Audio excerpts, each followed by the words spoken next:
Students, page number 275, example number 11. Page number 275, example number 11. शुरू करते हैं बेटा. A contractor secured a contract for the sum of 15 lakh.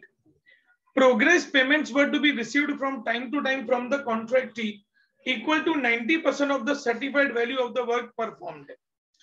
He commenced work on 1st January 2011 and incurred the following expenses during the year. तो यहाँ पे लिखा बेटा हम लोगों ने contract account particular rupees plant and tools 1,40,000 debit पे लिखेंगे. Plant and tools 1,40,000. फिर machine and stores to machine and stores 4 lakh. Wages 3 lakh. wages के बाद sundry expense.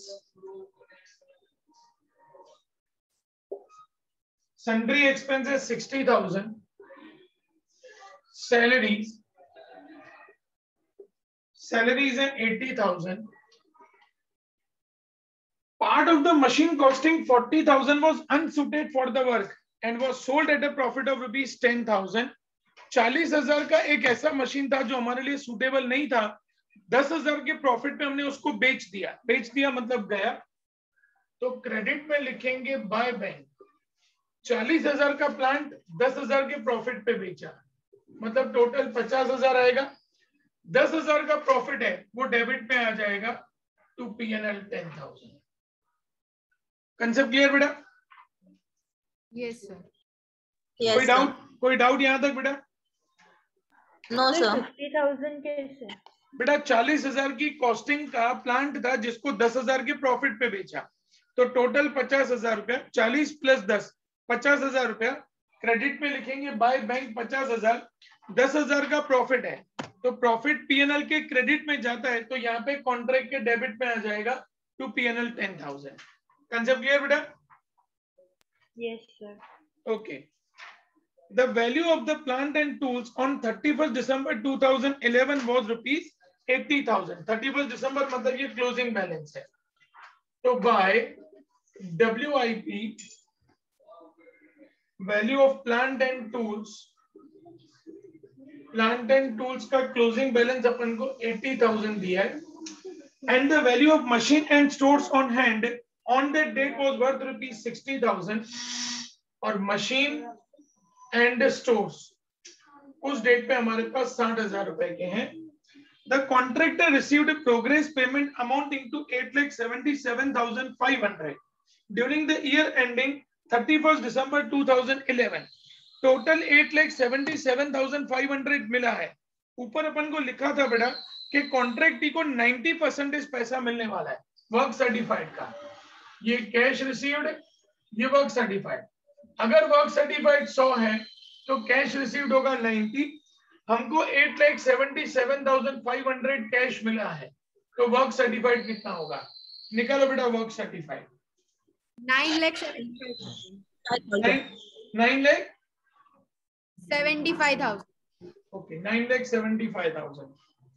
In order to calculate the profit made on the contract to 31st December, he estimated additional expenditure. अब students जब estimated word आता है बेटा तो यहाँ पे एस्टिमेटेड स्टेटमेंट बनती है. एस्टिमेटेड स्टेटमेंट क्या होता है बेटा कि अभी हमारा कॉन्ट्रैक्ट चालू है जो आने वाले 2, 4, 6 महीने में कंप्लीट हो जाएगा. तो यहाँ पे हम लोग एस्टिमेटेड शीट बनाएंगे. वो कैसे बनेगी बेटा? पहले इन सब का टोटल करके बाहर शिफ्ट करो. WIP का टोटल करके बाहर शिफ्ट 11,15,000. अब बेटा एस्टिमेटेड शीट में अब तक हमने जितने भी एक्सपेंसेस किए वो सब लिखेंगे. हमने क्या क्या एक्सपेंस किया? प्लांट एंड टूल्स के पीछे 1,40,000 का एक्सपेंस किया. मशीन एंड स्टोर्स के पीछे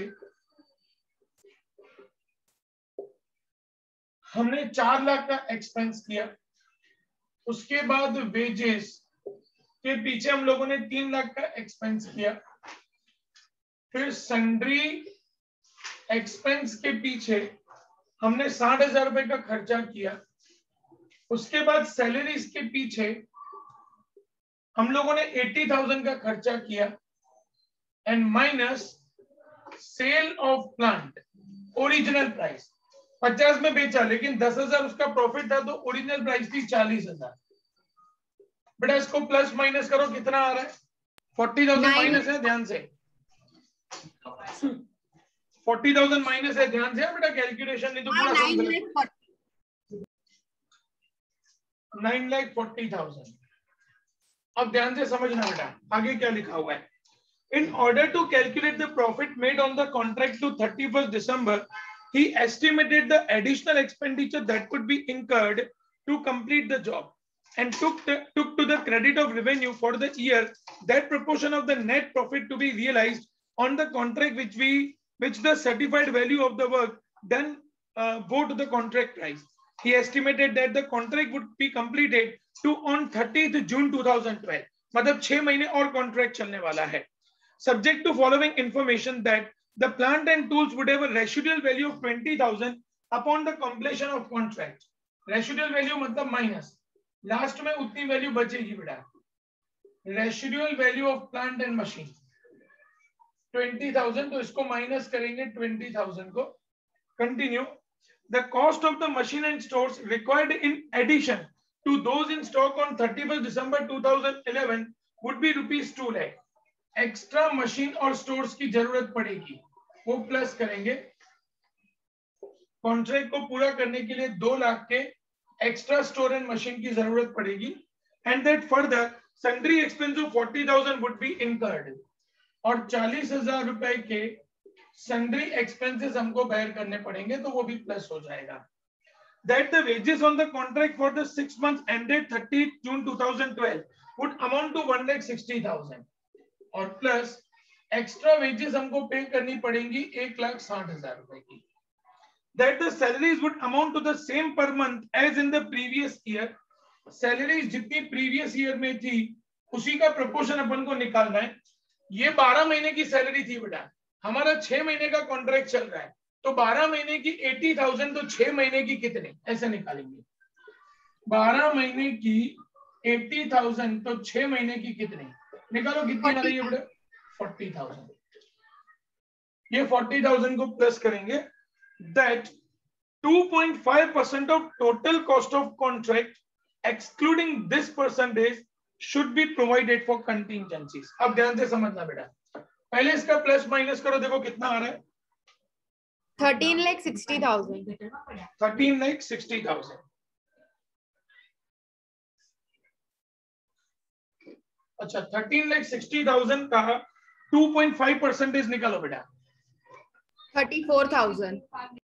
परफेक्ट। ये प्लस कंटिंजेंसी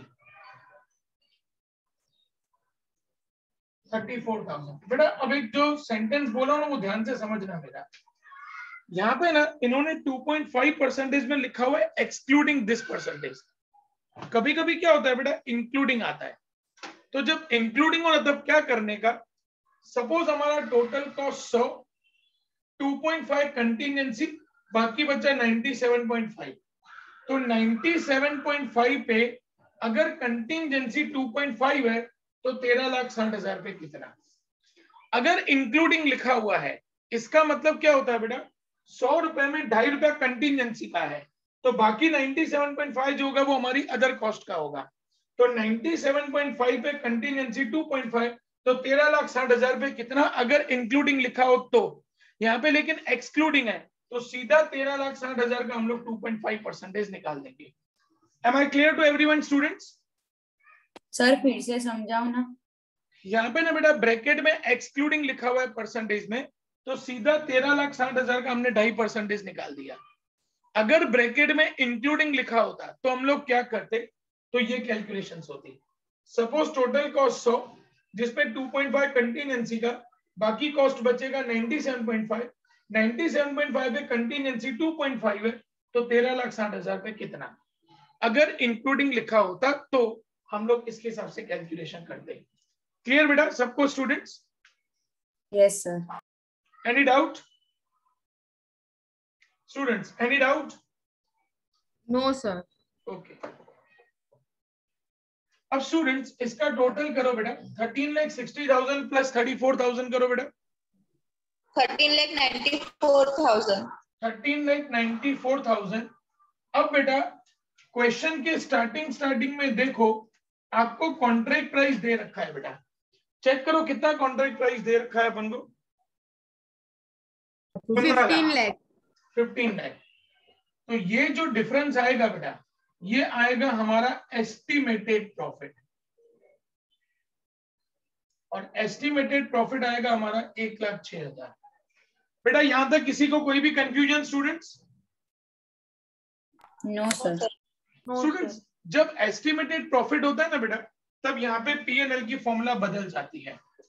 हमने एक पीएनएल की फॉर्मूला 2/3 वाली सीखी हुई है, लेकिन जब एस्टिमेटेड शीट बनती है बेटा, तब पीएनएल की फॉर्मूला यूज होती है। पीएनएल इज इक्वल टू, एक सेकंड बेटा, profit, estimated profit into work certified upon contract price। अब एस्टिमेटेड प्रॉफिट है बेटा 1,06,000 इंटू वर्क सर्टिफाइड है 9,75,000 डिवाइडेड बाय कॉन्ट्रैक्ट प्राइस है 15 लाख। बेटा अमाउंट निकालो, पीएनएल का अमाउंट कितना आ रहा है?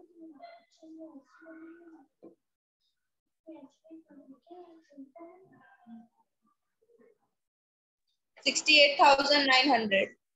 68,900। यहाँ पे लिखेंगे टू पीएनएल 68,900। अब करेंगे सबसे पहले क्रेडिट का टोटल। क्रेडिट का टोटल आएगा 11,65,000। वही 11,65,000 यहाँ पे जो डिफरेंस आएगा वो हम लोग डब्ल्यूआईपी में ट्रांसफर करेंगे। देखो कितना डिफरेंस आ रहा है बेटा।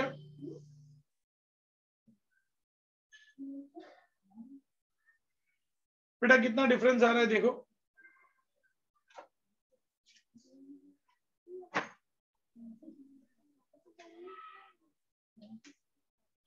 वन लाख 6,100। 1,06,100। सम क्लियर हो गया बेटा सब लोगों को स्टूडेंट्स? Yes sir. सम में कोई डाउट बेटा किसी को कहीं पे भी? No sir. ओके सर ये जो 1,06,000 वाली वैल्यू है वो कहाँ जाएगी? वो डब्ल्यूआईपी में बेटा। अगर आप डब्ल्यूआईपी अकाउंट बनाओगे तो क्वेश्चन में अगर डब्ल्यूआईपी बोला है बेटा, तो ये जो डब्ल्यूआईपी का बैलेंस है वो डेबिट में, और ये जो डब्ल्यूआईपी का बैलेंस है वो क्रेडिट में। तो ये कॉन्ट्रैक्ट अकाउंट में नहीं लिखने का? कॉन्ट्रैक्ट में लिखा ना बेटा, ये ना कॉन्ट्रैक्ट अकाउंट में टू डब्ल्यूआईपी 1,06,100। वो नहीं, एस्टिमेटेड प्रॉफिट का बोल रही हूँ मैं। एस्टिमेटेड प्रॉफिट कहीं नहीं आएगा बेटा, वो तो एस्टिमेटेड है ना, रियल थोड़ी है बेटा। उसी का तो प्रपोर्शन आपने यहाँ पे निकाला ना 68,900। ये एस्टिमेटेड प्रॉफिट जो है बेटा, ये आपके पूरे कॉन्ट्रैक्ट कंप्लीट होने का है। लेकिन आपका कॉन्ट्रैक्ट कंप्लीट क्यों हुआ है बेटा? अभी तो 6 महीने और लगेंगे ना। उसी का तो प्रपोर्शन अपन ने 68,900 निकाला ना बेटा। Okay okay yes. Okay students, ये सम कंप्लीट करने के बाद आप लोग बेटा एग्जाम्पल नंबर 10 ट्राई करेंगे।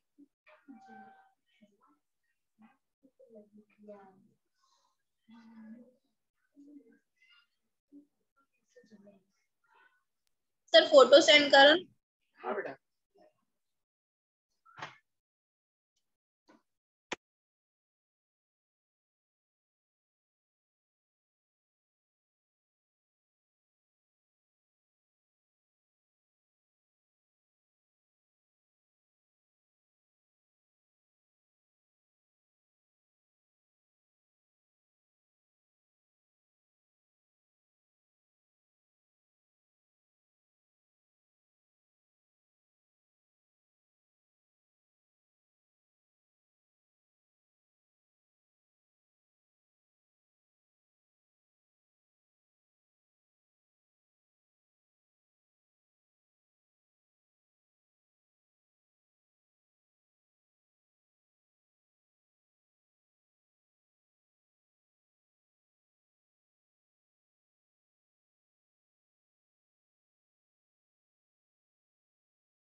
बेटा एग्जाम्पल 10 शुरू किया सबने students? Yes sir. Okay, speed रखना बेटा।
आ गया आंसर। निकिता आ गया बेटा perfect answer? Yes sir. PNL में अमाउंट कितना आया बेटा? 1 लाख। ओके, और डब्ल्यूआईपी में 15,000, करेक्ट? 1000। ओके, वेरी गुड बेटा। 5 मिनट वेट करो, सबका हो जाए तो फिर होमवर्क दूं। बस अब इसमें एक ही टाइप का सम बाकी है बेटा, कल चैप्टर कंप्लीट।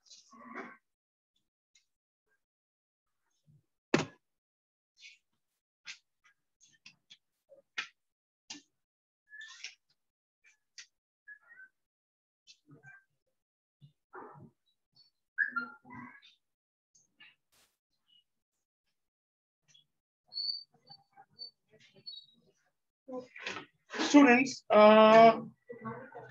होमवर्क में एक क्वेश्चन नंबर 12 करना है आप लोगों को।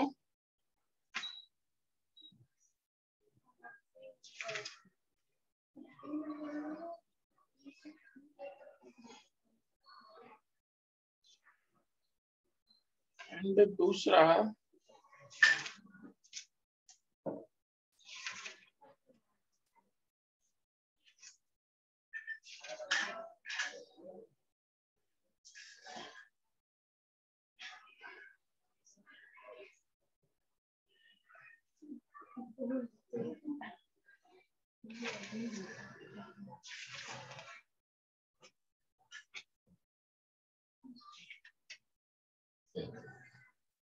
(28) बेटा एक क्वेश्चन नंबर 12 और दूसरा क्वेश्चन नंबर 28, ये दोनों सम्स आपके प्रैक्टिस के लिए हैं बेटा। कल तक कंप्लीट कर लेना, कल पहले इसके डाउट जिसको वो पूछ लेना, उसके बाद हम लोग इसका लास्ट टाइप का सम शुरू करेंगे। अभी जिनका बेटा एग्जाम्पल 11, 10 दोनों हो गया है वो मीटिंग लीव कर सकते हैं बेटा। Bye sir. बाय बेटा।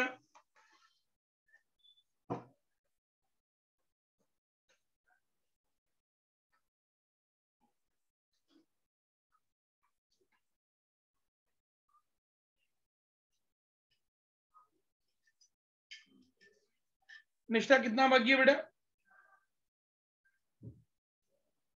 सर बस कंप्लीट होने आया। ओके बेटा।